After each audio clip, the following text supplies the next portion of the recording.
প্রোটিমিন advanced formula 18টি গুরুত্বপূর্ণ amino acid এবং 3টি অপরিহার্য মিনারেলে সমৃদ্ধ একটি শক্তিশালী ওরাল সলিউশন। প্রতি 100 মিলিলিটারে রয়েছে এল-লাইসিন, এল-মিথিওনিন, এল-থ্রিওনিন, এল-ট্রিপ্টোফান, গ্লাইসিন, এল-হিস্টিডিন, এল-আর্জিনিন, এল-অ্যালানিন, এল-অ্যাসপার্টিক অ্যাসিড, এল-সিস্টিন, এল-গ্লুটামিক অ্যাসিড, এল-আইসোলিউসিন, এল-লিউসিন, এল-ফেনাইলঅ্যালানিন, এল-প্রোলিন, এল-সেরিন, এল-টাইরোসিন এবং এল-ভ্যালিন।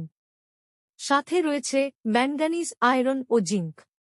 অ্যামাইনো অ্যাসিড প্রাণীদেহের ত্বক, পালক, হাড়, লিগামেন্ট এবং মাংসপেশির গঠনে মুখ্য ভূমিকা রাখে।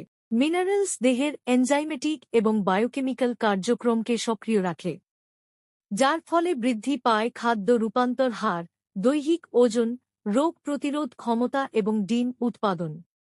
প্রোটিমিন ব্যবহৃত হয় পোল্ট্রি, কবুতর এবং পোষা পাখির সুষম বৃদ্ধি, পালক উন্নয়ন, স্ট্রেস কমানো, খাদ্য পরিবর্তন, স্থানান্তর, ঠোঁট কাটা বা তাপমাত্রার পরিবর্তনের সময়।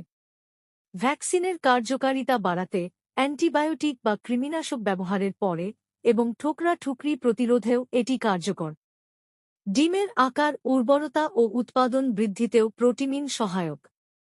গবাদি প্রাণীর ক্ষেত্রে শারীরিক দুর্বলতা প্রতিরোধ, যেকোনো ধরনের ধকল নিয়ন্ত্রণ, ভ্যাকসিন ও অ্যান্টিবায়োটিক ব্যবহারের পর সুস্থতা ফিরিয়ে আনতে এবং প্রজনন ক্ষমতা ও রোগ প্রতিরোধ বাড়াতে প্রোটিমিন অত্যন্ত উপকারী। মাত্রা ও প্রয়োগ বিধি। পোল্ট্রিতে 1 মিলিলিটার 1 থেকে 2 লিটার খাবার পানিতে। কবুতর বা পোষা পাখিতে 3 থেকে 5 মিলিলিটার প্রতি 1 লিটার পানিতে। গবাদি প্রাণীতে প্রতিদিন 10 থেকে 20 মিলিলিটার, অথবা নিবন্ধিত ভেটেরিনারিয়ান বা কনসালটেন্টের পরামর্শ অনুযায়ী।